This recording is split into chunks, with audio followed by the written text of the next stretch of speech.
Okay, the video.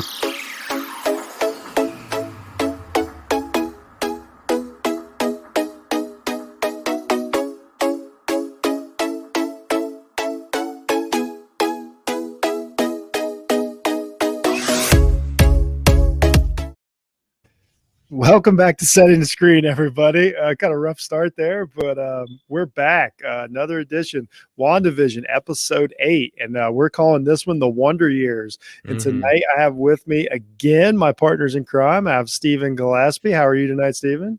I'm doing well, Jeff, man. How are you doing? Not too bad. And Robert Cruz is back with us tonight.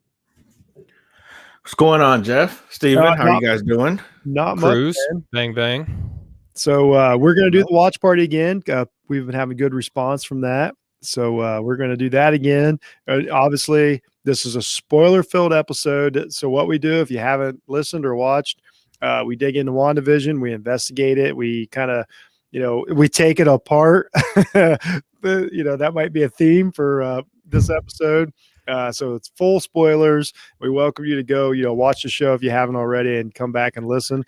And then we do a watch along and we do a commentary as we're watching the latest episode and talk over it or whatever. So you're welcome to, watch along with us. I'll give you the seconds here when it starts if you want to time it out. And that's it. And then after the show, then we'll investigate the finer points of the show and try and figure it out and make predictions. We'll rate it. The usual course here. So first of all, before we start the show, we always do knee jerks. Sorry, guys, I'm a little behind tonight. Let's do knee jerks. So you watched episode 8. Just your first thoughts. I'm gonna start with Mr. Cruz tonight. Can I go last? I want to go last. If that's yeah, you go last. Okay. Mr. Cruz, knee jerk reaction. We can't hear you, buddy. Sorry. I'm very reserved to say that I hated it, but I really, really did not like this episode. I was so disappointed. And like I've told you guys before, I told you guys right before we came on, I love flashback episodes. I love episodes. My favorite TV series of all time is Friends, and my favorite, and y'all can judge me if you want. No, dude, it was cool this year for whatever reason to hate Friends, by the way. What was up with that? Millennials. Actually, I think it was Gen Z. It's more Gen Z than it is millennials. They're all millennials. Anyone who messes up is a millennial. And my favorite 2 episodes in the Friends series, other than the finale, is a flashback episode where it's all before they're actually the group of friends that we know today. And this one, I just felt like they had so much potential. I really wanted to see what happened immediately post Hulk snap when they all came back. And we got kind of a glimpse into what happened, but it wasn't. I wanted to see exactly what happened. Exactly like we saw with Monica Rambeau get phased back, get put back together. That's what I wanted to see happen to Wanda, and then her go from there. So my knee jerk. So I've watched this twice already. I watched it my usual Friday night. Me and my wife watched it together. I'm similar to Rob. I was really disappointed. I'm like, oh, great. More witches, more witch origin stories, the whole Salem thing, a lot of, and stuff. I was really disappointed. I recognized that it was a good episode, but I was disappointed. I'm very along the lines of Rob here. I'm like, oh, great. Because I've said this whole time, this is our 8th show. And the whole time I've said, I want the cosmic stuff. I want to lean more into the Captain Marvel stuff, the Monica Rambeau stuff. I'm not really a magic guy or whatever. So though I appreciated the quality of the episode, I was left feeling a little empty. Now we'll get into it later. After the second watch, I didn't feel quite the same, but my knee jerk was no more than 2 Infinity Stones. And then we'll see where I wind up with tonight. But that was my knee jerk. What about you, Steven? You're going last. Yeah, so we talked about this a lot. I'm so glad that we get to talk about it here on the show. I really like this episode, guys. I really, really did. And maybe I'm just kind of like an optimist by nature. Not saying that you guys aren't. I'm just saying. No, I'm not. I'm definitely not. like my perception going into things, I try to look at things, glass half full more so than glass half empty. And maybe that makes me a bad critic. I don't know.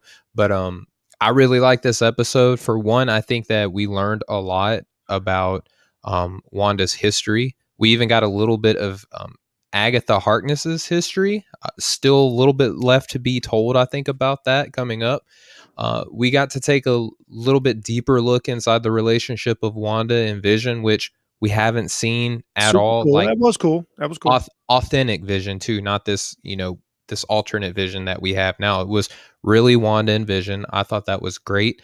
And the way that the episode ended, it left up for who I think is going to be a really interesting villain, who I think ties in pretty seamlessly to the events that have happened into the MCU thus far. So I thought it was a good episode, Jeff. I don't think it was one of the best. I'm leaning more towards like the 4 Infinity Stone area right now, but maybe even after this watch, it could go up even higher, picking it apart with you guys. It feels like it always does. You're right. Usually when like I say, I watched at the second time with some good friends of ours, the Felomleys. They're big fans of the show, big fans of our show. They're very well might be watching tonight. Shout out. And it did enhance it to see how everybody viewed it. And it was their first watch. So I got to know what was going to happen and then see real-time reaction to a first watch, which it did change my perspective of it. So we'll dig into that a little bit. We'll get started here and we'll dig into it as we go and point out. So I'm going to start the stream now. I'll shout out what the seconds are counting down for everybody listening if you want to watch along, or if you're watching the show and you want to watch along. So here we go. I probably hit the wrong button. So we're at literally 0, all zeros on the clock right now. And I'm getting ready to hit play. There's the Disney. Mm-hmm. This is the previously.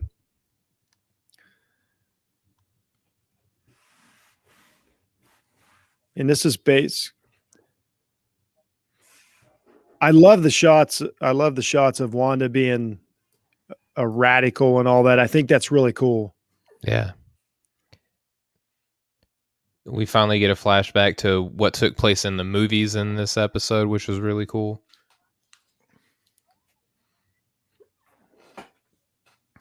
Great. Witches. Great witches. This is the best line of this whole show so far. And Catherine Hahn is just absolutely phenomenal. She is very close to stealing the series, in my opinion. Rob, my first comment afterwards, I got some friends from the Watching Comics podcast, and my first comment was, this was Saturday morning. I said, last night it became Hahn's show. I really, and that's credit to Elizabeth Olsen. Like she let that happen. Yeah. Like, they're not fighting each other over the show. They're doing the overall. It was a great handoff. Yeah. Mm-hmm. The women in this show are just fantastic. It's their show and they're doing it properly. You can't say enough good things about them. And I love how at the beginning of this episode it starts off with Han Solo. No, nobody. Sorry. Salem, Massachusetts, 1693. We knew it was going to be Salem. We just knew it, guys. Of course we did, because there's witches. Great. Witches. The beginning of it kind of threw me off because what we see here is Agatha being carried to some sort of a platform with a stake. It looks like she's going to be burned on the stake, which typically speaking, like natural people, I guess, would be the ones burning her at the stake. But I love the way that they started this off. Oh, yeah. This is pretty cool. You think it's the typical Salem witch trials. Mm-hmm. And it turns out that it's witches have a witch on trial. Great backdrop. Yeah. Waterfalls in the background. Good looking set. Yeah. And if you notice now, I didn't notice it at the beginning, but the brooch that she has. Yeah.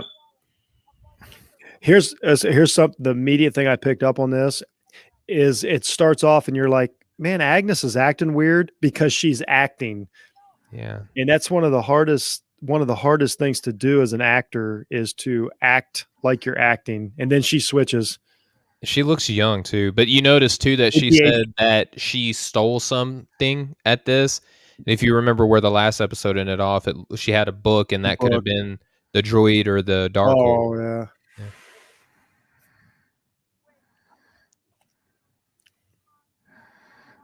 But we find out that they're all witches here. Yeah, pretty cool. And apparently she possessed magic that she's not supposed to, and she's not in control of it. Which, doesn't that sound familiar? A witch not being in control of her own abilities. See, I think she's fake. I think this is all fake, right? You think so? Yeah. I could see it. I'd buy it. Watch her face change. Maybe not. Don't love the scream there. Don't love it. Well, hey, do you notice how many streams are attacking her right now? 7. Salem 7. Anybody from the Wanda and Vision comics? No, I missed that. I thought it was Salem 6. I'm pretty sure it was 7. You might be It could right. be 6. It could be You're 6. probably right. I've been wrong before. No, it's 6, like a hexagon, right? Oh no, there's 7. I'm sorry, there's an extra one. My bad. And they turn purple. Yep. And they're basically being eaten alive. It looks like, consumed. Yeah, she's taking their magic. You're right, Stephen. It is a Salem 7. How about a throwback to the commercial to where the kid? That's exactly what the kid looked like on the island. That's a good point. He looked exactly like they. So now Agnes is she's changing her theme a little bit. Yeah. Breaks out of this spellbound cuffs, overpowering 8 witches now. It was just 7. Yeah, which we assume this is her mother. Yeah. I don't even know if you assume it. She may even say it. I'm pretty sure she Look does. at that. That looks exactly like the commercial. The kid on the commercial with the Yo Magic. Yeah. I don't buy it at all. Catherine Hahn's too good of an actress for me not to buy that. It did seem kind of cheesy. But it's on purpose. She's way too good. 1693. You know, it's not today's the way that we would typically. Notice the crown on the witch here. Looks like the Scarlet Witch's typical crown. But it was of a white or a blue. Yeah. There.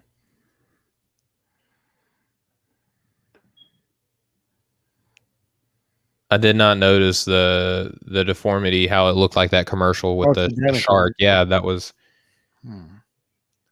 And then we see here that Agnes has, overtaken all these witches, goes up to her mother and removes the brooch and has been wearing it ever since. Yeah.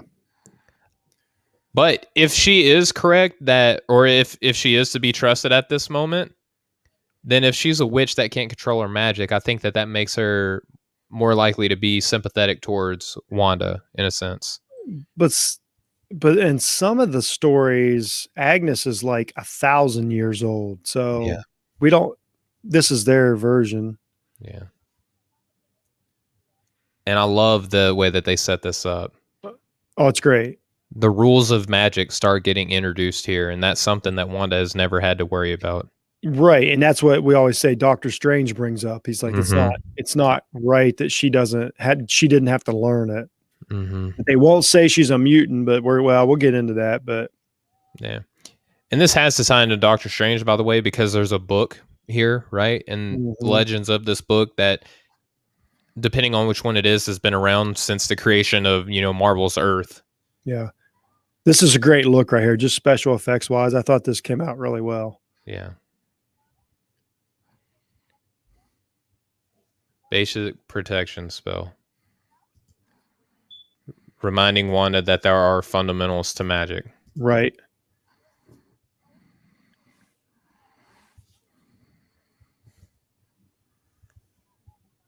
And again, the fundamentals. How do you not know the fundamentals?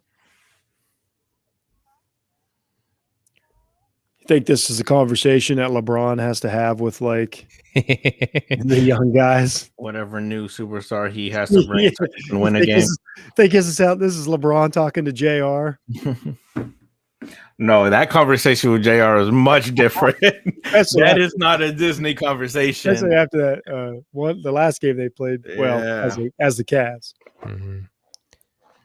Necromancer was a non-starter, so we're getting into some more of the details of, dark arts here. Yep.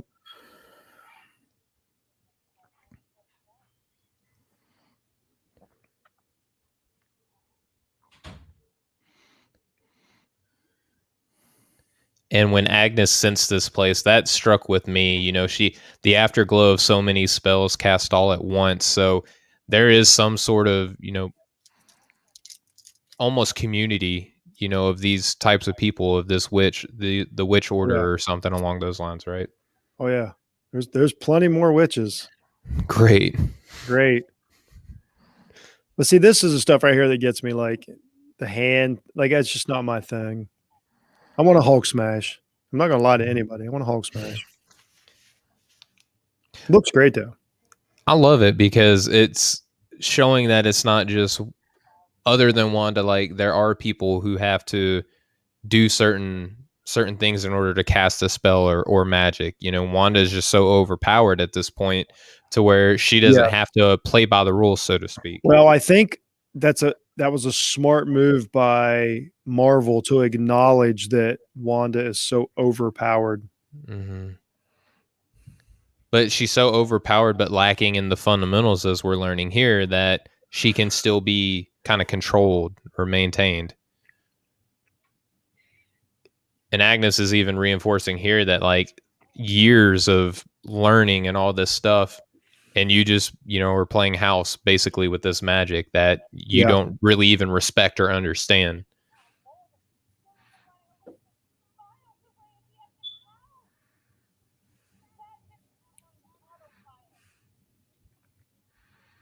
I love that. Yeah, she really good scene. And stole the show.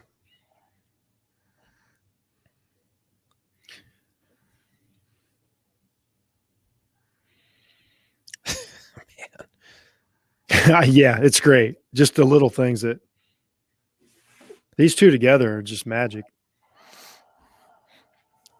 And at the beginning, it feels like Agnes is like has nefarious intentions. You know what I mean? Like she's out to harm somebody.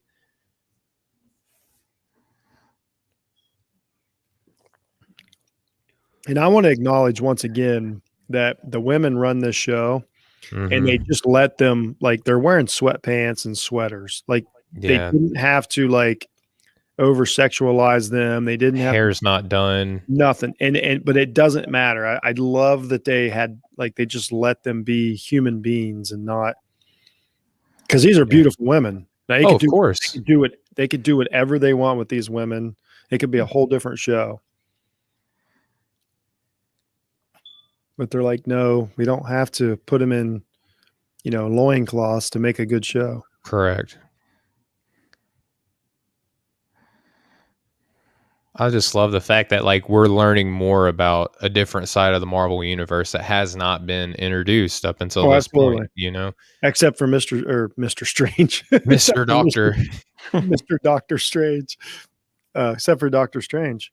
I'm pretty sure they call him Mr. Strange in one of the movies, and he corrects him. He does. Yeah. I think Spider-Man might call him Mr. Strange. Yeah, I'm pretty sure you're right.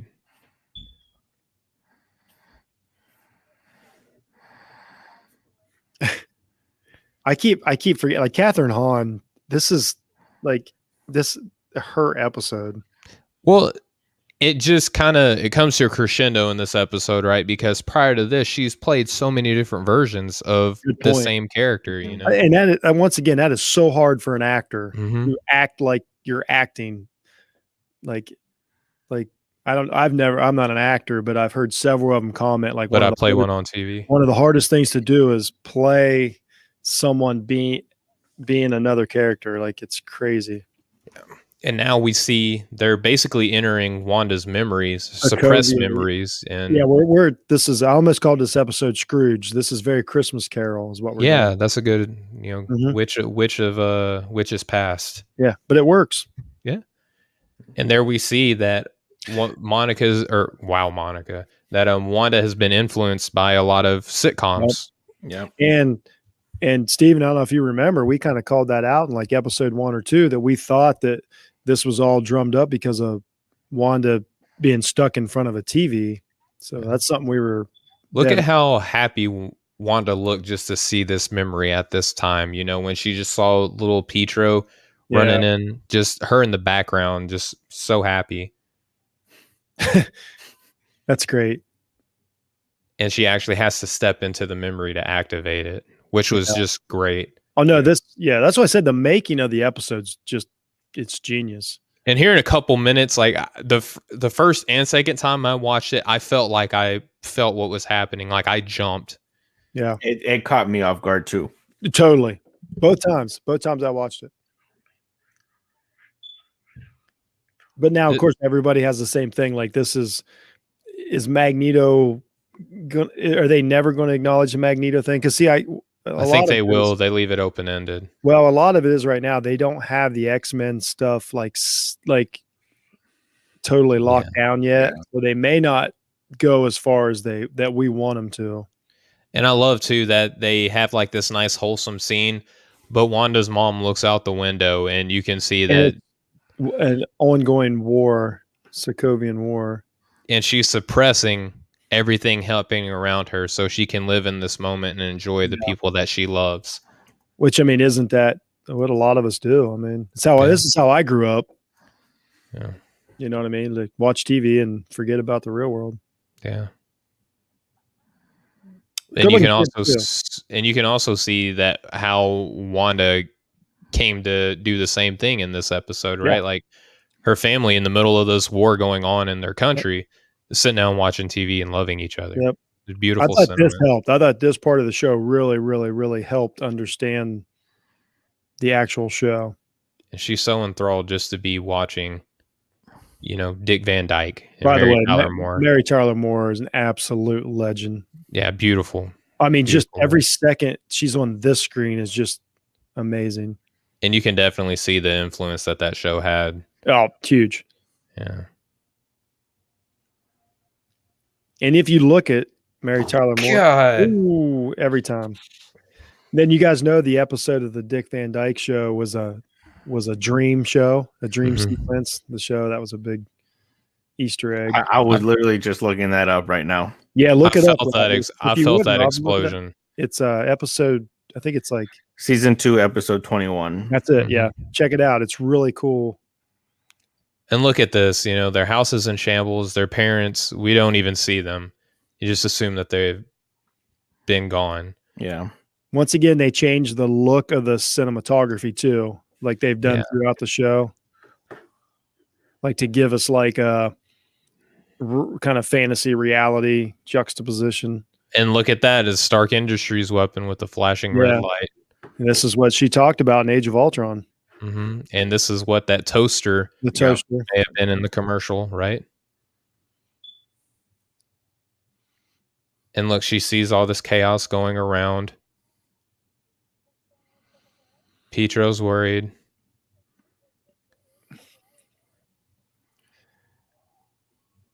I think the kids look great. I think they they make sense to me. Yeah. And then look, the TV in the background. And Wanda's escaping. Which, if anybody that ever watched a DVD knows that that's impossible. Right. You start the vacuum cleaner and it shuts your DVD off. By the end of the episode, you realize it was all a bad dream. It breaks your heart, man. If you have kids, I mean. Yeah.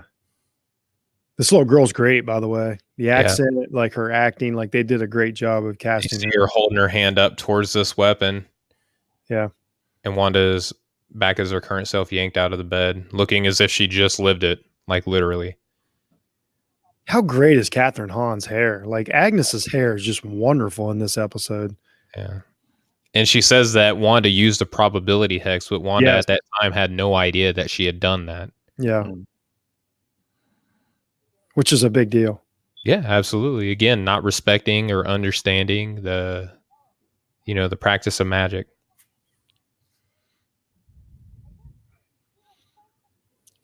Yeah, Stu, you're right, man. Yeah. And what Agnes sees here is a baby witch obsessed with sitcom. Basically was able to stop a bomb from going off at a very young age. So, man. Is this all about like inventing mutants? I think it leaves I think it leaves the possibility that mutants have kind of always been a thing in the Yeah, MCU. exactly. I think it opens up the door finally. And speaking of opening a door, a Hydra door just opened, and now Wanda's going to relive another experience. We predicted this too in like episode 1 or 2. We talked about I was a big advocate that I thought Wanda was like being experimented on and was watching these sitcoms I thought this was how the show would end though. Like this is where she would be when it ended. Yeah, the entire time, right? Not just look what we see here too for the MCU, the movie fans. Like we see the scepter, Loki's scepter. Loki's scepter. That's pretty cool. Yeah. And Agnes brings up like, oh, okay, so you grew up in like a war-torn country, and now you want to join a radical cult, basically. Yeah. And Wanda at this point just want to change the world. And how great does she look here in this scene? Yeah. Very creepy. I mean, that's straight old school, like kind of like like the 2000s kind of scary movie witch stuff. Yeah, like The Ring, essentially. Yeah, there you go. The Ring. That's what I'm thinking of. This is pretty cool what they do here. We definitely will dig into this because this is an important part of the MCU in general. What's about to happen. Yeah. Because for anybody who doesn't know, or like just to remind, like Wanda's a mutant. That's where her powers come from. But in the MCU, they come from the Mind Stone. So then we're about this scene right here is. Yeah. And supposedly they had used other people in this experiment, and they have all but failed, right? That's and true, now Wanda's being approached by the stone out of Loki's scepter. It's coming up to her. She's looking into it.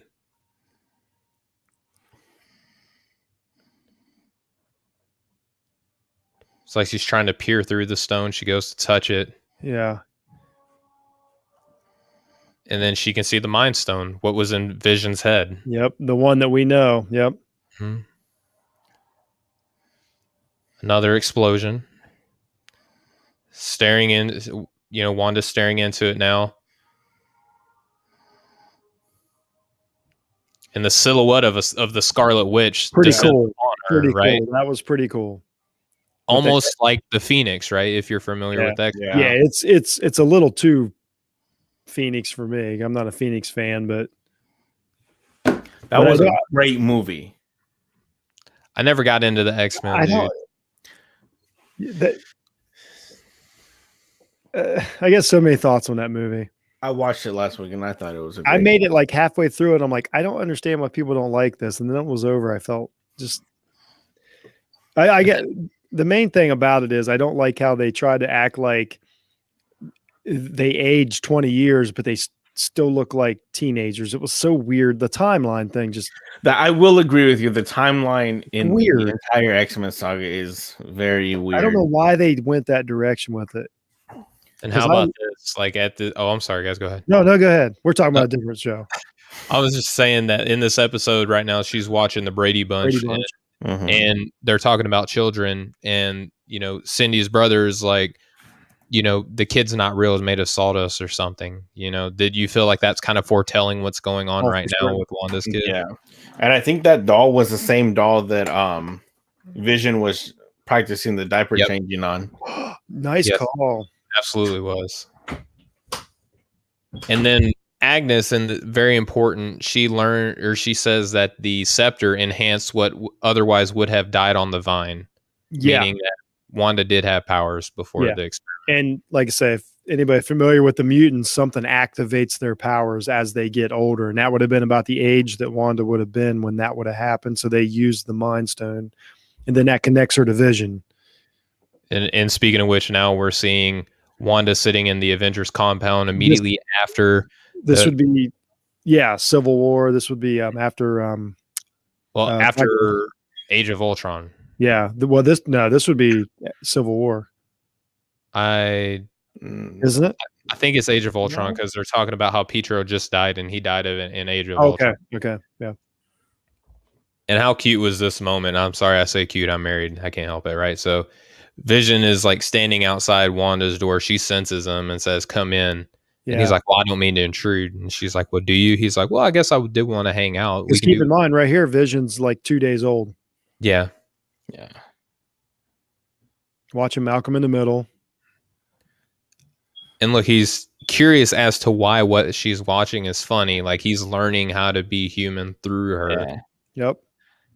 Very in keeping with the comics, which I love this scene in particular. Which this made this episode so great to me. Oh, this is everything. It makes Age of Ultron better. It makes Civil War better. It makes the whole MCU better. This scene does.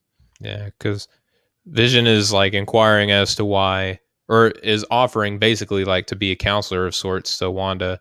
And she's like, I don't want to talk about this. Is very in keeping with what we see, what she's doing in WandaVision now. But Vision is trying to comfort her and say, hey, like what you're experiencing can't all be bad. And I love the way that he explains it, that, you know, what is grief if not love persevering. I thought that was such a beautiful moment. And at this moment, you see Wanda starting to grow in her interest of Vision. And again, like it felt nice that we got to see a moment where it wasn't just like, oh, you're a superhero boy, I'm a superhero girl, let's be a superhero couple, and people understand that we have a relationship. Which is always the thing in the comic. It's like it makes no sense, or they got so much power, and yet they were the two, like one of the most human couples, so to speak, in the comics. Yeah.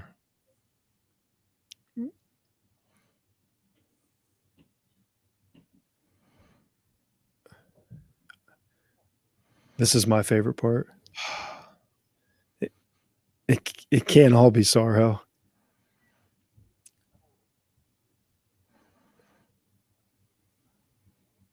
He's always been alone, but Jeff, you said like for 2 days, right?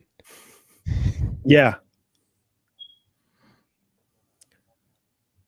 But that's what Vision does. He learns very quick. That's kind of his thing. Like that was like that when he was born in in the comics, like within a day or two, he was an Avenger.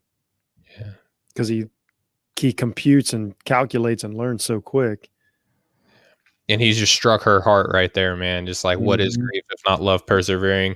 And then tries to engage in more human behavior, laughing and enjoying a TV show. Yeah. No, this moment really like set up their this made the episode to me. Oh, for sure. Like I say, I think it made the MCU. Like it really made it better. Look at Agnes. Is she fake Agnes crying? Is great.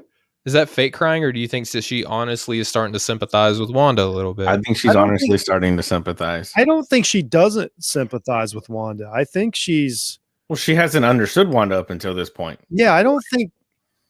Like they basically just met. Yeah. With all this timeline too, Wanda's only really... People have only known Wanda for 2 weeks. Not very long. A month. Yeah. So it's like... And I love this moment right here. Vision was gone, and you wanted him back. No, I think... And then she started with something in Wanda. Look at this. I think Agnes is being the mentor that she was in the comic books. Correct. Yes. I do not think she's the bad. Yeah, when the episode first started, I thought they were going the villain route. Mm-hmm.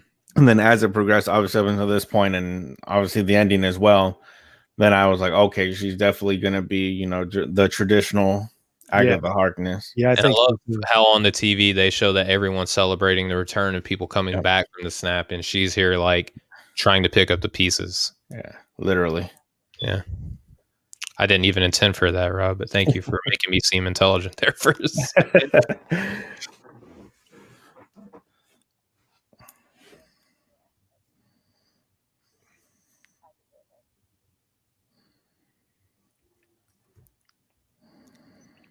Man, so go ahead.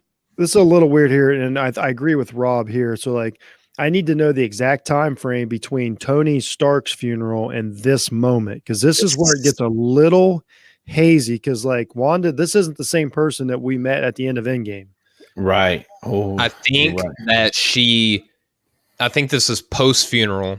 And I think that inspires her to want to bury Vision because of Tony and Vision's relationship. Well, yeah, and I've got another friend on Twitter that brought up that they blame Hawkeye for all this. because when she was talking to him, it was all about Natalie. Yeah. And now That would we make see sense. That would make sense that Tony's okay. But I just wish now they we gave us- see Hayward and Wanda meeting. Yeah. My boy Hayward. F this guy. I'm F riding this or guy. die with Hayward. I would give Hayward Ezekiel Elliott's money. Steven hates Hayward. And look at this. Like, why on earth would this be your reaction to someone who wants to bury their loved one? I understand that you want to bury him, but hey, check out and see what we're doing with him. Do we think this is literal, though? Do we think this is what happened? Well, this... Look at his face. He's not playing a human right there. This guy is not a human being. Do you think he's a Skrull? Or Loki, or Skrull, something. Just look at the look on his face. He's too good of an actor to like. He's standing there like. Why on earth would you show Wanda being? Because he wanted Wanda to kickstart Vision. Look at him. Yeah, She absolutely. Kickstart him. Absolutely wanted that. That's a good point. Yeah, I mean that's so. She's so pretty much we've been shown two completely different versions of these events right here. The lie and then what we're seeing now, I believe to be the truth. Because there's enough happening in here to where you can chop this up and still use what actually happened to fabricate that video of her storming in there and stealing Vision. Whoa. And it just so happens to end when she goes down lower into Vision's body. Yeah. Well, the saying is there's three sides to every story: your side, my side, and then the truth. Good point. So maybe both of these are just I agree. point of views of. 100%. But listen, Wanda isn't telling her story right now. She's spellbound right now underneath Agatha. Agatha wants the truth, and she is doing what she can to figure out what happened. This isn't Wanda telling her a fabricated story, you know? That's a good point. Yeah, no, I think Rob, I think you're right. I think we're going to get the third story in the next episode. We better get something in the next episode. I agree that we're going to talk about that because I've said that for 3 episodes in a row now. He's all I have. Well, that's just it, Wanda. He isn't yours. That was a jerk move. And then boom, that was on the video that we saw. Mm-hmm. Yeah. She lowers down. She looks like she's about to wreck shop. So did you guys read the White Vision comic? I have not. No, I have it queued up. So as soon as we're done, okay. So that's my homework for this week. So basically, when you read it, I think they're using Wanda as the kind of the Wonder Man character in it. But I don't want to spoil it for anybody. We only got 1 episode left. Yeah, I'm not going to ruin anything now. We only got 1 episode left. Well, you know who Simon Williams' brother is? Grim Reaper. Mm-hmm. But that's what is important. Episode 2. There's just a lot of similarities with this. When she said right there, "I can't feel you." Remember, I think it was Civil War. She went in and she even said, "All I feel is you." Yeah, that was in Infinity War. Was it Infinity War? Yeah, whenever Vision says it to her, Vision's like, "Hey, kill her. I need you to kill me, so Thanos can't do this." Yeah. That's great. I'm glad they went with this morbid look because you really can't do that with humans on a Disney show. But like this is as close as you can get. This is really, really creepy stuff. Great. And Wanda just walks out, man. She's grieving. You know, like this was just so heartbreaking to me, man. But something's not right. I still think that this is what happened because this isn't Wanda telling a story. You know what I mean? Like this is Agnes seeking the truth. And she's already told Wanda that she can't get inside of her head due to and it's weird and it's weird though because everybody like this is about how you deal with death and like I'm like that with Wanda like once somebody's out of their body like that you know what I mean like I wouldn't need the body either so I can see how Wanda would when she says I can't feel you what's left doesn't matter you know she needs Vision not this vibranium body so it very well could just be how she feels about it. Yeah, and now we see Herb. Oh, go. Yeah, we did see Herb. We're in Westview now. Jones. Jones? Yeah. I think Jones, I think. Norm. There's Kitty. I'm just going to call her. We still call her Kitty. She's Kitty to me forever. That's Mrs. Hart. The mailman. She's in Westview now. She's driving around. And at this moment, you got to be thinking, why is Wanda in Westview? What would bring her here? You know what I mean? Yeah. She's pulling into a house. Well, and her driving a car, by the way, like this doesn't match. This is a car commercial right this now. Is a car I was just about to say great product placement for Buick. Yeah. There's no way Wanda's driving a car. Like Tony would have, like something. Like she's still an Avenger. Yeah, she could fly. Just all kinds of stuff she could do besides drive a Buick.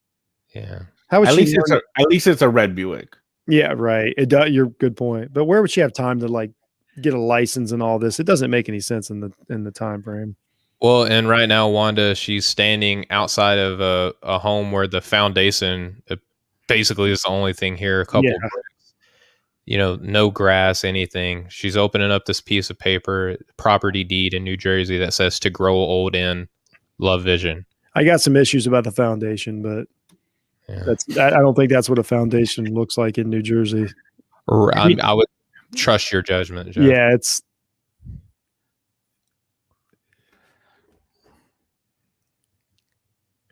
And here we go. Now the house in the background, that must do we recognize that house? Yeah. This is heartbreaking. This is where this is rough. This is where she breaks down. She's lost everything. Oh, yeah. She's such a tremendous actress. Oh, just amazing job. And now she's creating the Hex out of just pure lost despair, that endless nothingness that she referred to. Which is very Scarlet Witch. Like this is very goes with the comics. It's almost like they wrote a comic story for the show, which is pretty cool. Not that it's hard. I mean, there's several of them. This is pretty much what Wanda does. When you have so many different storylines of her, you can, like we talked about throughout this whole thing, guys, is that they sample from each one. Yeah. And then right here, it's turning yellow. It's just the Mind Stone. The Mind Stone, right? Okay. Pretty cool. Basically creating Vision from her heart, Yeah. I could have done without the yell, but the yell was a little cheesy. Yeah. A little cheesy. But it's hard. Yeah. And now she's standing in a black and white home, what we see in episode 1, and Vision standing there, very what's the gentleman's name from I Love Lucy? Ricardo. Ricky Ricardo. I think it's more of a Dick Van Dyke version. Yeah. And Wanda is just like in shock that she just did all of this. I tell you what's cool about this episode too. You could watch this episode as the first one of the series and it wouldn't ruin the series for you. Yeah. It's pretty neat. Oh, look at her, man. That's amazing. She just looks amazing. Yeah, just a doll, man. Like Paul Bettany's killing it. Wanda, welcome home. This got those 1950s brassieres on. That gave me chills right now. Oh, it's great. And then look at this. Like she almost looks jealous of herself at this moment. Yeah. Current her looking at the episode 1 version of her. And now we're in the studio or a set, for a sitcom. Yeah, it looks pretty cool. Recorded in front of a live audience in Westview.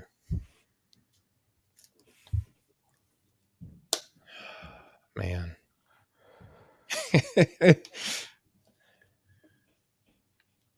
They know right when to step in.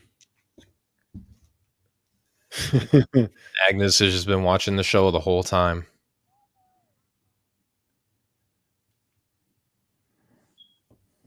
Snaps her fingers and is out of she's no longer the only audience. Tommy and Billy are shouting again, the exact same lines as earlier. Wanda runs out of the house. Tommy and Billy are held by magic ropes around their neck. I guess that's something from the comics. Like at one point she had them like as puppets or something. I haven't read the book, but I heard that in another podcast. And listen to this. You have no idea how dangerous you are. You're supposed to be a myth, capable of spontaneous creation. And you're making breakfast for dinner with it. Great line.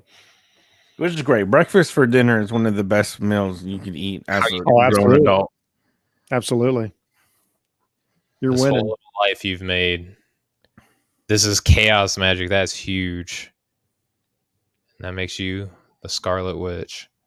Almost as if it's like a prophecy. You know, like that's how I felt at that moment. That's how it was intended, I think. We'll keep it going here because there's a pretty big scene coming up during the 8 minutes of credits.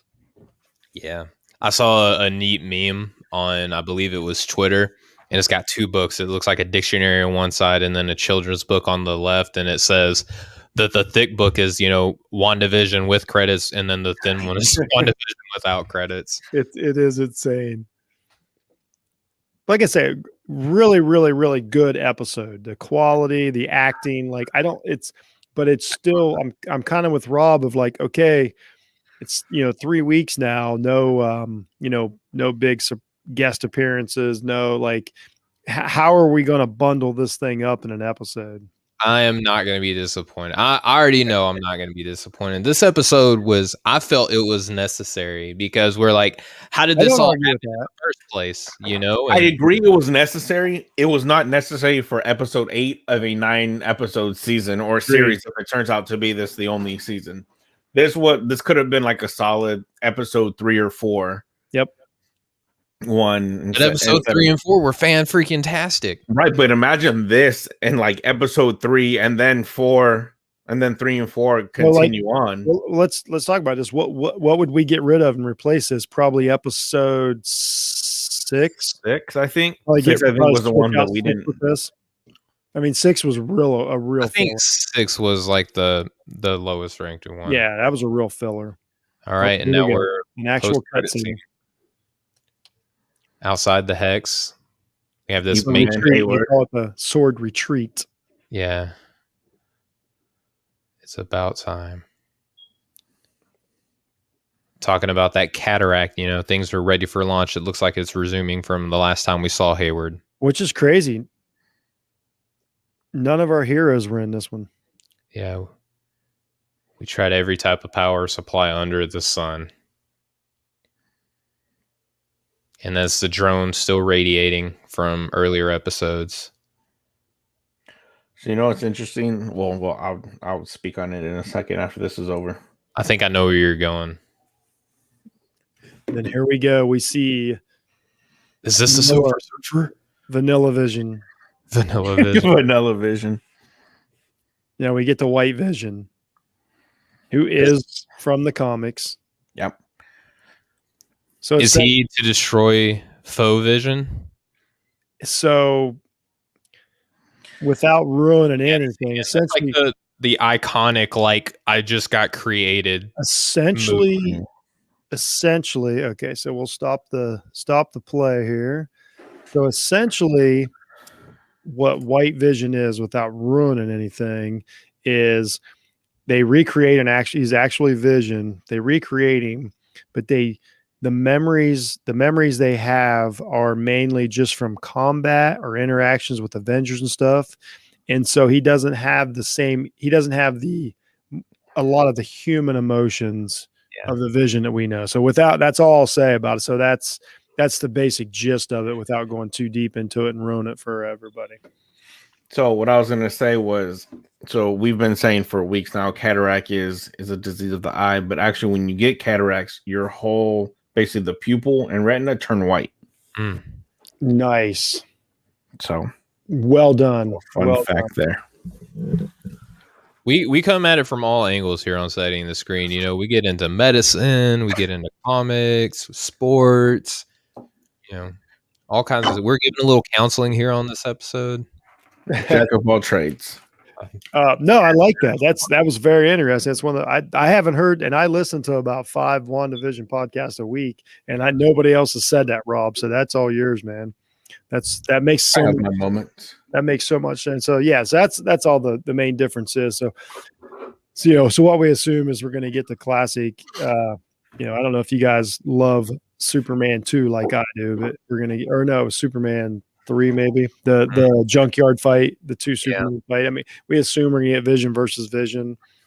Maybe we get the Spider-Man meme where they walk up to each other and they point at each other. You know? Oh my, that would make Awesome. that would make it, wouldn't it? Yeah. So, like I say, the episode was great. It really was. Rob, how you feel after the watch with us, man? You feel any better, Rob? I feel a little bit better.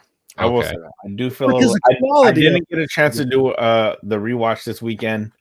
Because I have my test coming up next week. Mhm. But I do feel much better about this episode than I did when I watched it the first time. Yeah, I think the first time I watched it, just because it had already been 2 weeks of essentially what felt like filler episodes, just to move the story along, I needed there to be something in the second to last episode to build us up for the season, or might even be the series finale. Yeah, and I feel the same way, Rob. That was my reaction. Was like, wait a minute, we just did this twice. So really, I'm punishing this one for the last two, because it was really the last two, and I think we nailed. I think episode 6, it was good, and we kind of justified it. But then looking back, that was the one that wasn't as necessary as everything else. Outside of Vision walking through the, trying to walk through the hex. I mean, there was important things, but really only 5 minutes of that one was really important. The rest of it was goofy. Well, and even this one was really important. This one kind of justifies what we saw in episode 6. So the reason why he couldn't leave the hex is because he was. But I think we knew that. Well, no.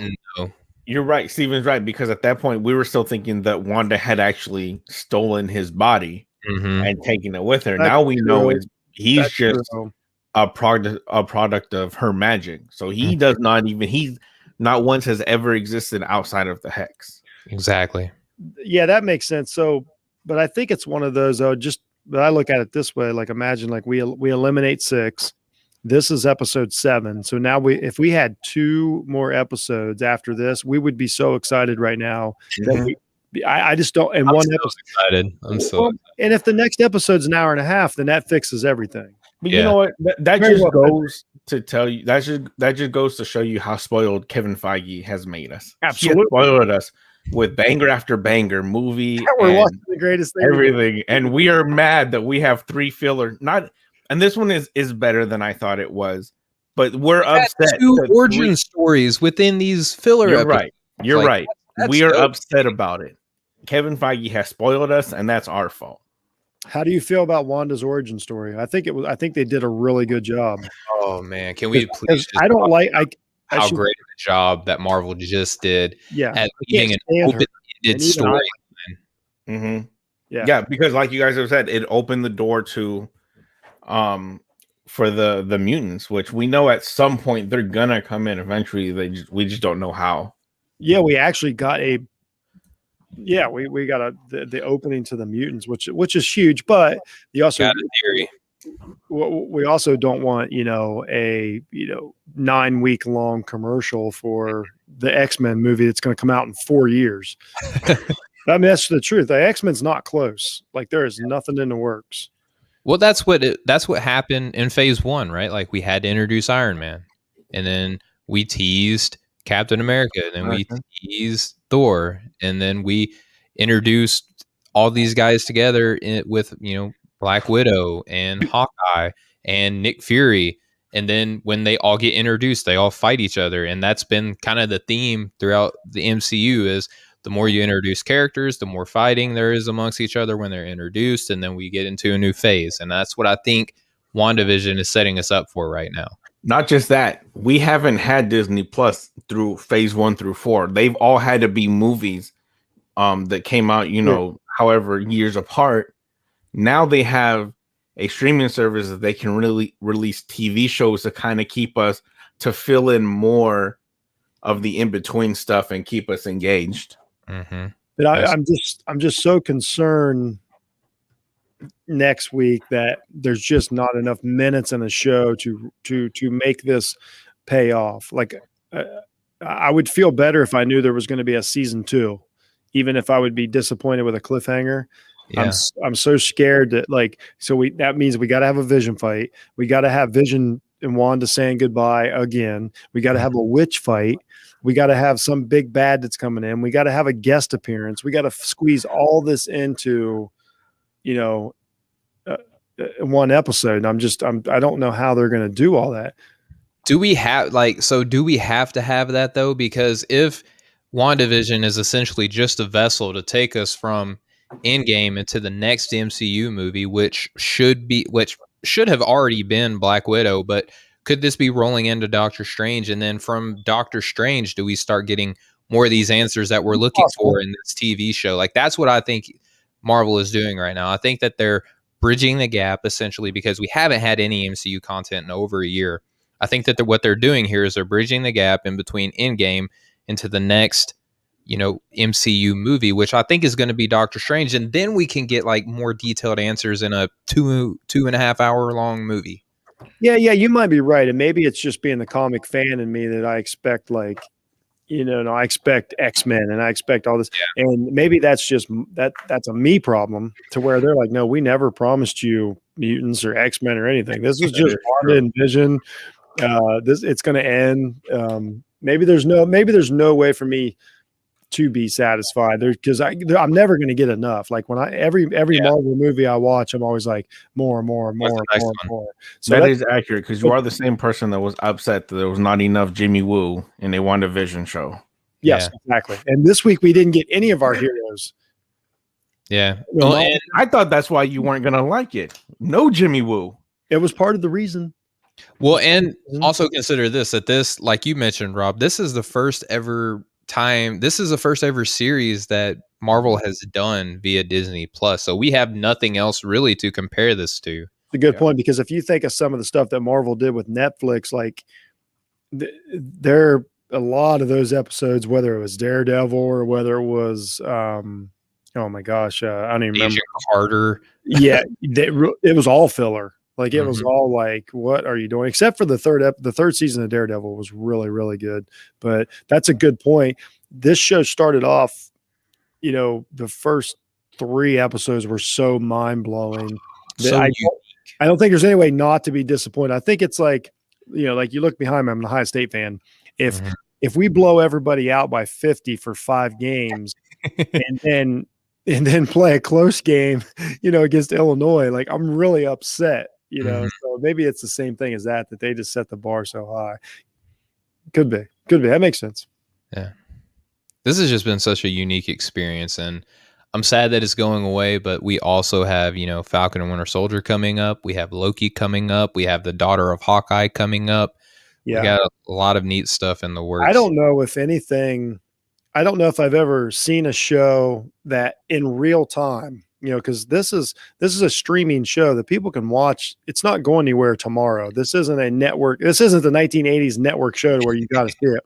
I don't know if I've ever seen a show in real time on streaming create as much content, as many podcasts, as many rewatches, as much conversation.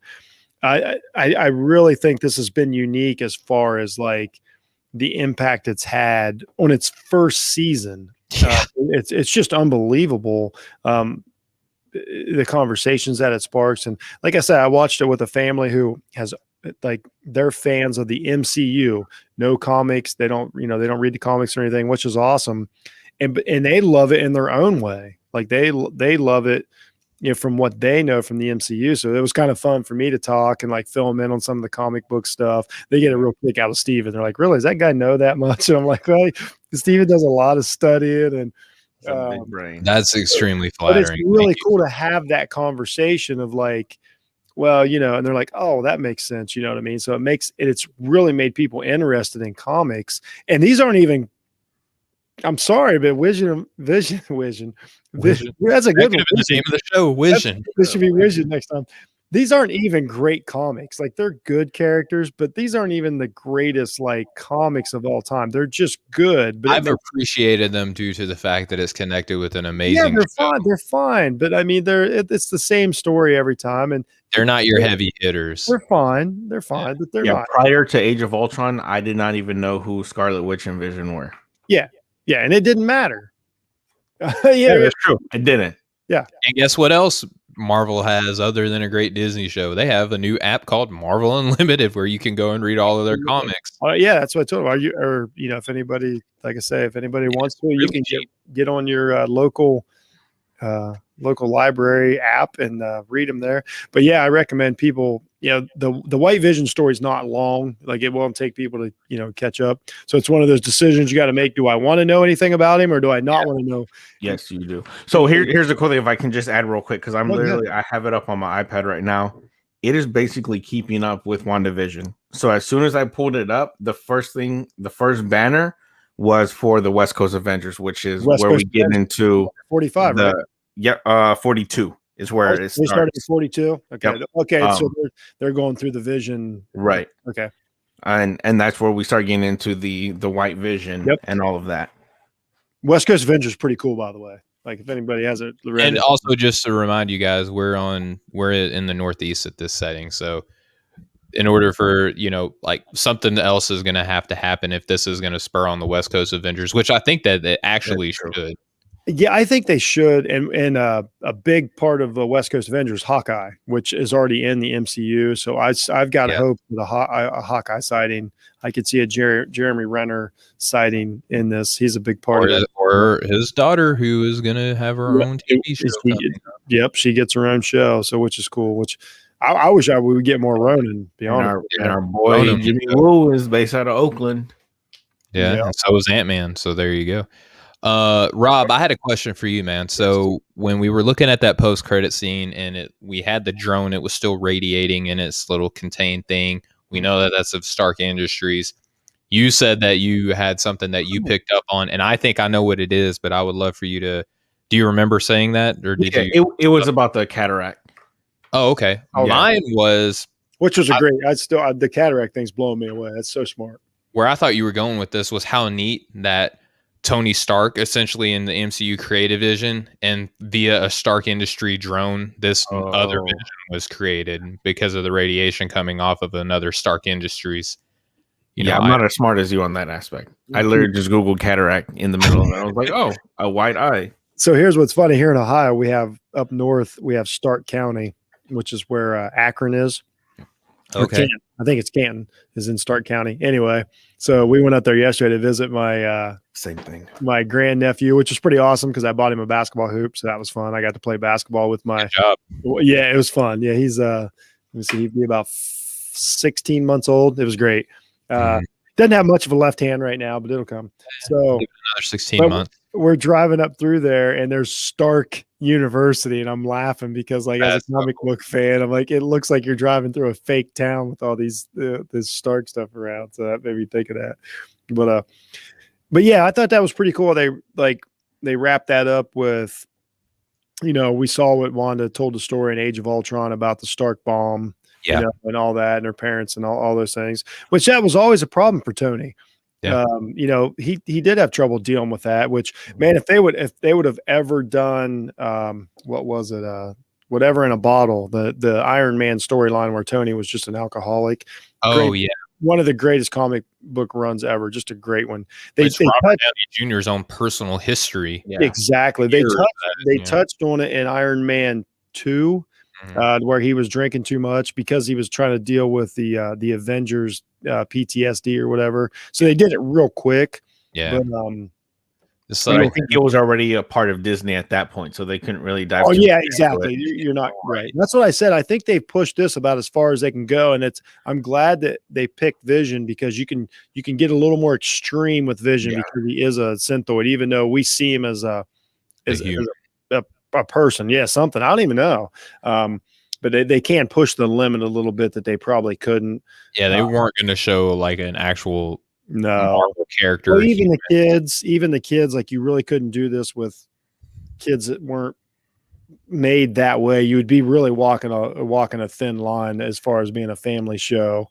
So like if the kids disappear, they never were, as opposed to like the other way. But so maybe I think this was a good choice of characters to push it as far as they could without crossing a line. Yeah. Without having to adjust their rating systems, right? Yeah, exactly. And that's been a big part of the MCU for a while, is that, but and it's going to be weird. Well, Deadpool's one that I'm curious to see how they handle Deadpool because it's still rated R. It's still rated R. Disney owns it, so that'll be. But they push that on they just put it under a different production company. Like it probably won't have the Disney logo when it starts. Be Pixar or something. Yeah. Well, for years they did it under I believe it was Touchstone. I'm pretty sure that Disney in a roundabout way owns DreamWorks, if I'm not mistaken. I think that they do. Rob, I know that you're Disney owns everything. Yeah, Disney I think does own everything, and I don't think they own DreamWorks. I'm pretty. I've looked into this a while back ago. I'm pretty sure that they do own DreamWorks. Well, for instance, like they own Fox. Well, Fox owns FX. FX has all kinds of adult shows on there, but it's just under FX. That's still Disney. Like when you're watching the FX app, that's Disney. Well, yeah, because now Simpsons is on Disney Plus. Yeah. Yep.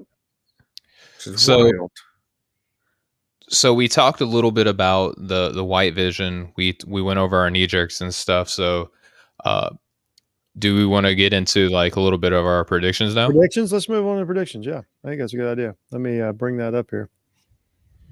Just real quick, DreamWorks is not owned by Disney. They're owned by NBC. NBC, okay. It was owned by Comcast. Just the little startup company. Oh wait, we forgot something. Before predictions, we always do episode rating. Yeah. So once again, for anybody listening, if this happens to be your first time, we rate each WandaVision episode from 0 to 6 Infinity Stones because it just makes sense. There's no half stones because if you split a stone, like you're just causing. You see what happen. You create Scarlet Witches. So it's 0 to 6. Like the Hulk, your arm just like turns into. Or you might half the universe might vanish. Like we don't want to be messing around with that. So we go 0 to 6 Infinity Stones. Let me see. Who do you want to start with this week? I think I'm going to let Rob go last. Smart man. I'll start. Okay. So I start. My knee jerk, like I said, was immediately 2 Infinity Stones at best. Like I like the quality of it. Really, when it was over, I was like, oh, it's over. But it was a Friday night, different frame of mind. The next day I watch it, and especially my wife really like brought up a lot of stuff. Like she's the one that brought it to my attention that the connection between Wanda and Vision was that Mind Stone, and it hadn't even occurred to me. And I'm like, oh yeah, it does make sense. That's why they're so connected, probably, and all that. And then we saw that when she recreated him, and then when I watched it with other people, and they really loved it, and they kind of started pointing out what they liked about it. I liked it much better, so I actually jumped it all the way up to 4 Infinity Stones because I don't think just because I may have wanted something different. Elizabeth Olsen, Catherine Hahn, Paul Bettany, the scene. We got the scene. Just the conversation on the bed alone is more than I deserved out of the MCU. I love that. I think they cleared up Wanda's origin story as well as could be done for a character that is just is just born a mutant. Which was holding up a giant sign that says, "Hey, Wanda's a mutant." Yeah. So. I looked at the production value. It looked good. Catherine Hahn's hair alone was worth an extra stone. So I wound up with 4 Infinity Stones. I was actually surprised, but after my third rewatch, but that's where I'm at with it. I feel good about it. What about you, Steven? Man, I told you the other day after your second rewatch that you were like the second time that you watched it, it crushed it. Like I felt so bad that I was going to come into this show being the only one liking it. And now I'm happy that you enjoyed it, Rob. I'm happy that after this second time, you've already said that it's improved your liking to it. So I'm so happy. And I was going to go 4 regardless, right? I had it as a 4. I didn't think that it was as great as some of the other episodes that we saw. Like episode 3 was freaking phenomenal. Episode 2, episode 4 was fantastic. I don't think it was as good as those, but we got another origin story out of it. That scene when they start this, walk down memory lane where Wanda and Pietro, when they were young, that explosion happens in the middle of them enjoying the show together with their family. I still jump. Like every time I watch that, it feels like you can feel the explosion almost. And, the romantic scene between Wanda and Vision, Jeff, you said it beautifully. That was amazing. Yeah. We did not deserve that, man, because I talked about it over and over again. It felt like they were just kind of thrust together because that's what the comics say they have to be. So they have to be a couple. It felt like in the MCU. That scene should have been in Age of Ultron. It should have been, right? But I love how it ties back together that like, oh, okay, like they actually genuinely love each other. You know, they weren't just like, we got to run away. We got to run away. Yep. All this bad stuff is happening. Like they were actually a couple at that moment. And that was beautiful. The fact that Agnes just like stole the show. She was fantastic. At the end, we talked about like how different she's been. Even in this episode, she changed at least 3 times. At the very end. At the very, Yes. very She didn't end, even she was look like different. Catherine Kahn. Yep. I thought it was a different actress at first. Yeah. Like she did a fantastic job. She's all in. She's all in. And I mean, my heart broke for Wanda, which I think is the intent for this episode. Oh yeah. And I loved it, man. It was such a great episode. Not as great as other ones, but after the previous 2 weeks, I still like those a little bit. But this one, it was just like, oh man, we needed this. It answered so much. So what'd you wind up with? 4 You Infinities. stuck with 4. Okay. Yeah. All right, Rob. I can't wait to hear this, buddy. So when I first watched it, I gave it a Mind Stone.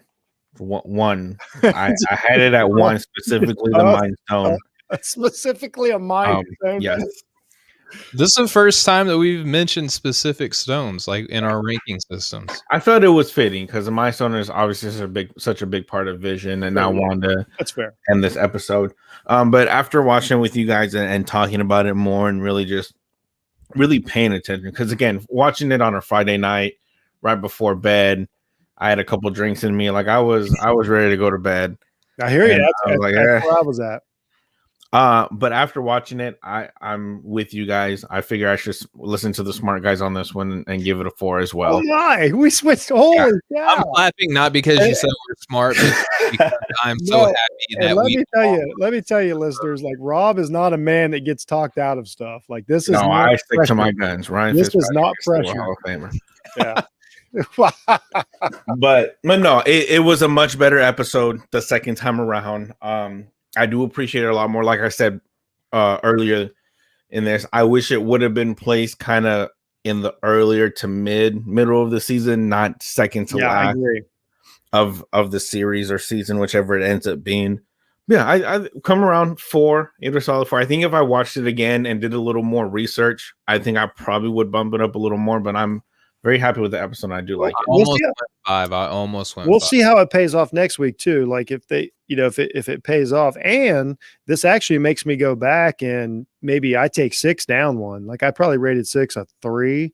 Like I'm like, wow. Like if this is, but what would have been beautiful with this one, like this should have been, is basically like part of a great movie. Like this is like the first 40 minutes of a wonderful movie. Like, or if like, say that bedroom scene would have been the after credits scene after Age of Ultron was over. Like that would have set up, that would have made everything, but we still got it. Like it's still cool. Yeah. It's still part of the universe or whatever. So yeah, I'm so happy. I'm telling you, something was wrong with me. I'm with Rob, man. Friday night, I was, had a couple drinks. I'm like, I was ready for. Now here's what's funny. Friday night, if this would have been like an action episode to where it was just like a battle, I probably would have been like, oh, it's the greatest thing I've ever seen. Oh, absolutely. That was where my frame of mind was. So we had talked about it last week that we really thought that these last 2 episodes were going to get a majority of that $250 million budget that we've been talking about. Yeah. And then it just didn't. And they should just give it all to Catherine Hahn. Like they should give 200 million of it to her because this show's awesome. So, all right. So let's get in again to predictions. We haven't been right, I don't think, once. Oh, come on. You guys have hit a lot. The first few episodes, because I didn't watch until the first 3 episodes were out. So I watched the first 3. Right. You had to binge a little bit, which had to be fun. Had to be a great time. It was so much fun. And then I went in back and listened to each of your guys' episodes, and you guys were hitting, because I listened to episode 2, you guys a recap, and you guys were already talking about the twins, Billy and Tommy. And obviously I had already watched episode 3, so I knew that those were the twins that were born. So you guys have hit a lot. Don't sell yourself short. Yeah, Jeff does that. I feel like we've been I feel like we've touched on a lot. We even talked about Sparky. Oh no, I've had a lot of compliments about a lot of the stuff that we've got right. I just mean as far as my predictions, like I keep like not being correct as far as like what's actually going to happen. So here's what I think is going to happen next week. I talked about it a few minutes ago. I think you got Vision on Vision fight. It's got to happen, and then it's got to be the end of Vision. As far as like you can always bring Vision back because he's an operating system. Not to, They've done it twice after he. It sounds crass, but like. But Wanda's going to have to say goodbye again. She's obviously going to have to come to grips with what's happened. I think Catherine Hahn, Agnes is not going to be the bad guy. There's going to be a bad guy. I hate the biggest one is I don't think Hayward is an intentionally bad guy. Like he may be misconstrued. He may be a corporate. He may be a total jackass, but I don't think he's actually a villain, a Marvel villain. Monica is going to do something. Now, Monica's biggest work is coming up in Captain Marvel 2. So they don't really have to like let her, go crazy. Like she's got her own thing coming up. Yeah, but what a way to promote Captain Marvel 2 though, if they do. Right. Jimmy Woo is going to do something. I'll talk about it later. We got to get our 3 back, but and then we're going to meet somebody. Somebody has to pop in. I don't think it's going to be an X-Men anymore. I think at best we're going to get somebody from the Fantastic Four, but it's probably going to be Doctor Strange or maybe even what's his partner's name? Is it it's not Wong, is it? Wong, yeah. Mm-hmm. Wong? Maybe him. Like I would like to get those two with some of the comedy stuff that they do. And I think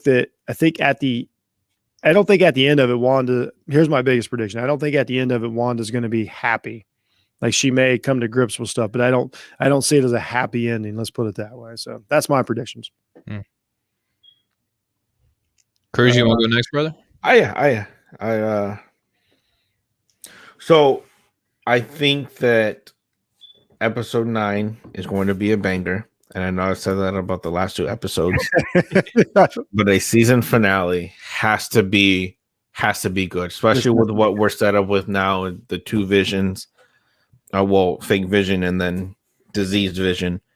There's going to be a huge fight between those 2, and I think that right there is going to overpower the Hex, and it's going to bring the whole Hex down. So I just thought about something though. Go ahead. One of the visions is real, and the other one's not. So maybe we're not going to get a Vision fight. All right. I mean, whoa. What do you consider? Vision still has powers to a certain degree. But is he physical? Like, is he actual? He picked up the doctor and ran him back all the way back to the house for the birth. Yeah, that's true. All right. We know he can interact with things inside the Hex. Yeah. I'm sticking with a Vision fight. Okay. Yeah. I'm on board. I'm back on board. So I think there's going to be a fight. I think the fight, there's going to be some type of overpowerment that is going to bring the Hex down, and then Wanda's vision is going to disintegrate or maybe just completely evaporate. But I do think as far as who we're going to get, as far as even just as a teaser, I do think it's going to be the Fantastic Four, because I went and cheated a little bit. Because like I said, this Marvel app, it's keeping up with all of this, and one of the banners is Agatha Harkness, and you can read into her, and her first 4 appearances are in the Fantastic Four. That makes the nanny to Franklin Richards, who Reed and Sue's son. That dude is freaking. So I do think they're gonna make at least an appearance. I do think Doctor Strange is gonna be more of a factor in this episode as far as cameos or just people from the MCU that's going to be in, but I do think the Fantastic Four is going to be brought in at some point, because it's going to be a lot easier for Marvel to bring in the Fantastic Four than it is for the X-Men, just because of absolutely what Sony has done to the X-Men in doing the original trilogy and then going backwards in time. Yeah, they've got a lot to work on. Yep. Yeah. So that's what I think is going to happen. Yeah, I'm excited though. Oh yeah, for sure. All right, Steven. I'm not going to speak on the Fantastic Four. I think it's too soon, but that's just me. I've been wrong before.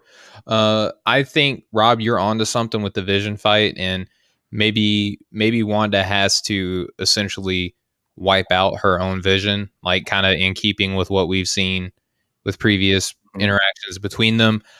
Maybe the White Vision lives. And so here's the thing. I'm with you, Jeff. I do think that Agatha is not the bad. So in this episode, there has to be a bad introduced, right? And I think that that's going to spin off into That's a good point. We need it. We need a villain. We need a villain in order for us to like have our interest peaked. Like Marvel does this all the time. Like we have to have our interest peaked, and we have to have a whoa, and this has got to cause us to go and do a lot of research and digging and stuff like that. So the way that this episode ended, with like the prophetic aspect of it, with the Scarlet Witch, with specifically mentioning this is chaos magic, with the book that was shown at the end of the last episode, I believe the big bad might be Chiton, who is I'm probably mispronouncing that, but it's Chthon. So it's not like an easy word, at least for me phonetically, just to be able to read and say. But basically, this dude has like existed before the existence of humans, right? So he's basically what you call an elder god, right? And specifically the archdemon of chaos, and he's kind of the responsible culprit for the existence of like vampires and werewolves and great witches. Well, vampires are a good one because there's some comics to where Monica and Scarlet Witch fight Dracula. Yeah. So there's some stuff there is some things. It could be as simple as like something like that too. I don't think they're gonna bring Dracula into it at this point, but I mean there is some team ups that they've done in the past. It may be more simple than we think. Like it may be a simple battle and then it's over. Like I can't imagine the letdown. But once again, when Disney made this show, there's no way that they could have known the snowball that downhill that would be taking place right now. Or maybe this is beyond their wildest dreams. But also getting back to Chiton is that he created what's called the Darkhold. And remember at the end of last episode, we saw the book and I was like, okay, this is either the Droid or the Darkhold. I didn't think it was the Darkhold because it had been introduced in a couple of different shows that have fell before. But I also did mention that they weren't really like hit shows, so they could bring this in and enough people wouldn't understand that they have been introduced before. So they could bring in Chiton. He's actually an integral part to the story of Wanda and a couple of other different storylines that I've never read. But in my research, basically like he possesses Wanda a few times. And,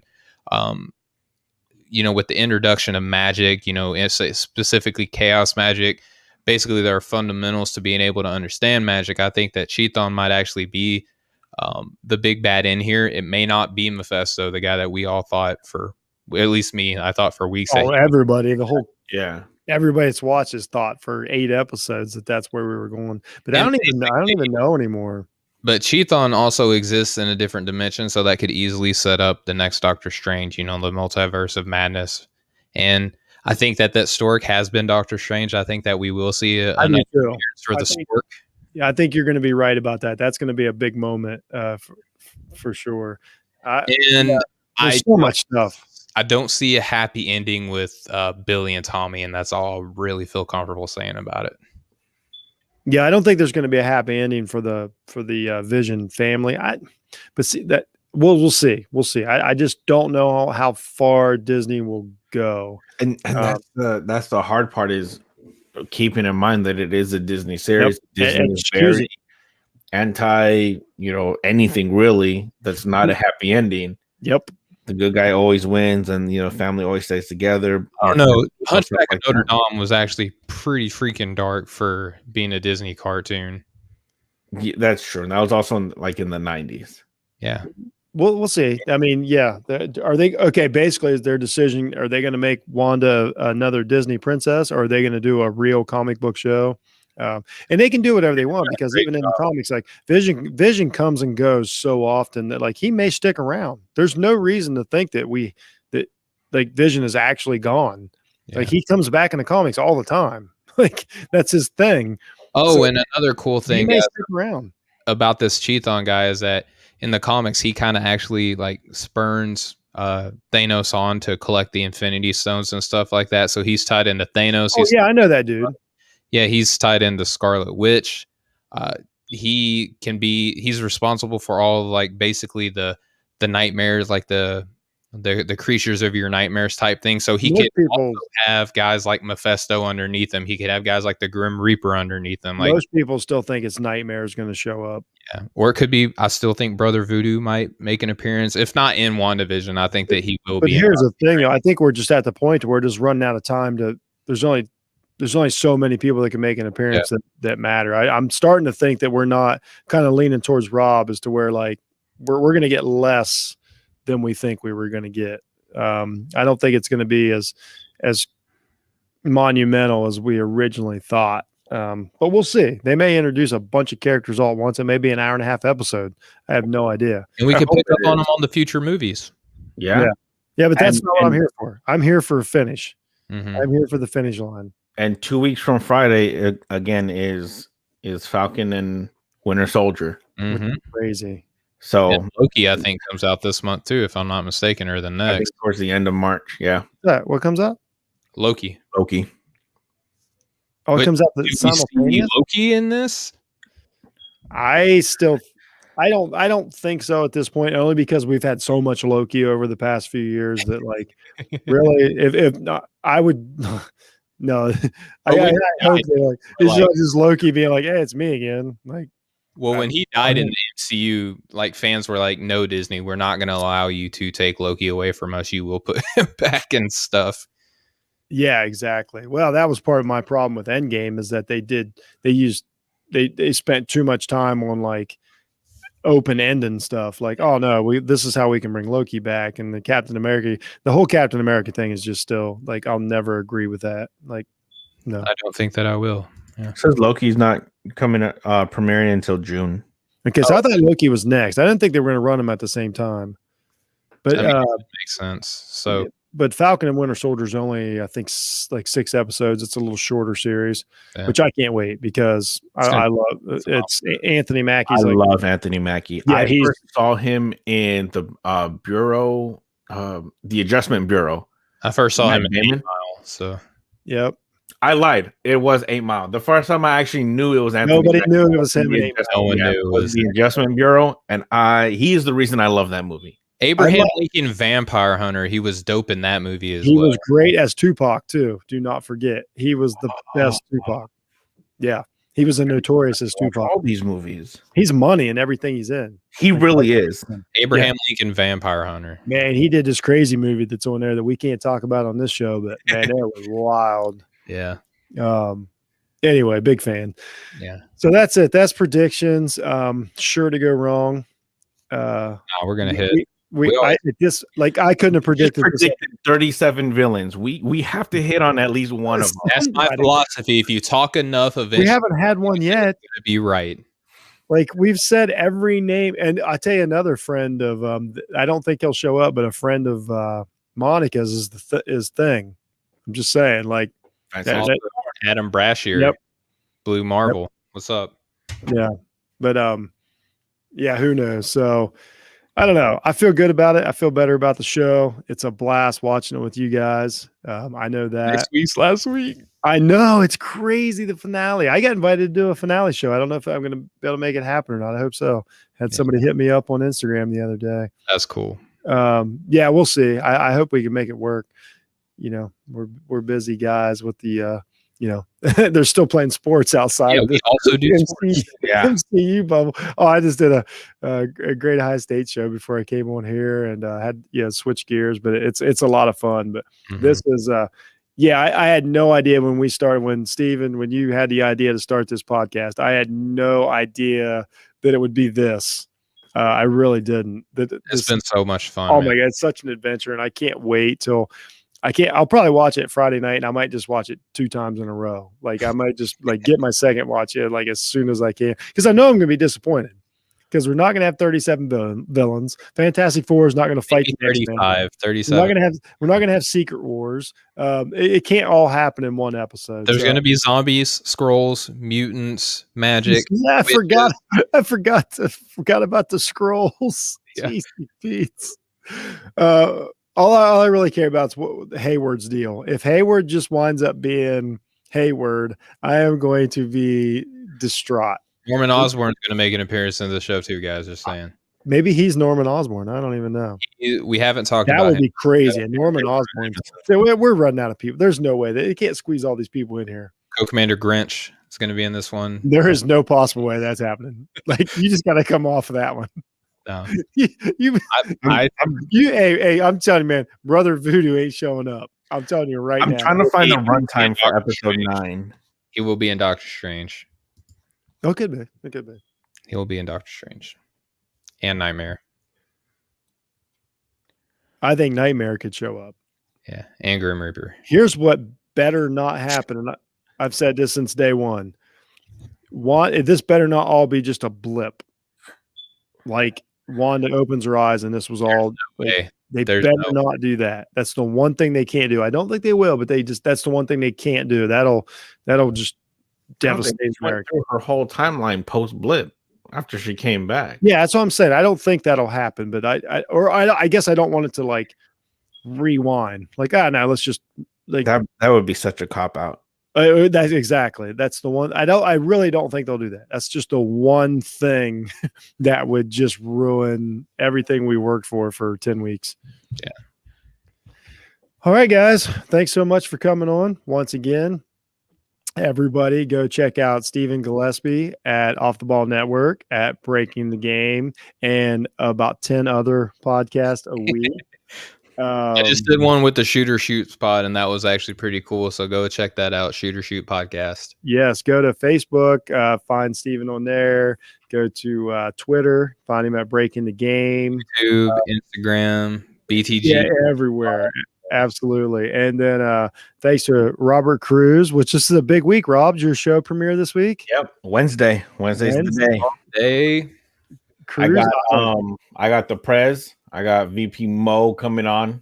Oh wow, you have guests this week. Okay, nice. Yep. And then I got our guy Couch Coach talking about football because we got a lot of news coming out of DC right now. Wow, you got an all-star lineup, man. Yeah. That's gonna be got to start it off with a bang, you know.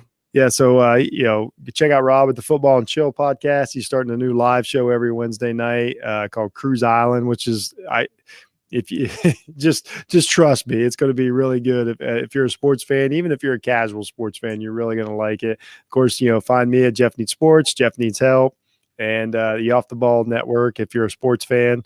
And we appreciate everybody that watches, listens, interacts with us through the week, all the kind comments. This has been a blast, and we'll see you as of right now. We will see you next Monday night. We're going to do this very same thing again, and we might be the most excited 3 guys you ever met, or the most disappointed 3 guys you've ever met. We have no idea. I promise you all. If any one of us is excited, it'll be me, and you guys. Definitely this was a terrible episode. I hate it. I'll need to be talked into it, most likely. I'm right there with you, man. So I'm sure by this time next week it'll be my 5th viewing for sure. But I'm really liking the commentary. Cry on this next episode. Yeah, I like the commentary. It's good to work these things out and to kind of work through it. So it's been a nice little experiment that we've done here. So once again, thanks everybody. Have a good week, and I can't wait till next week. Much love, everybody.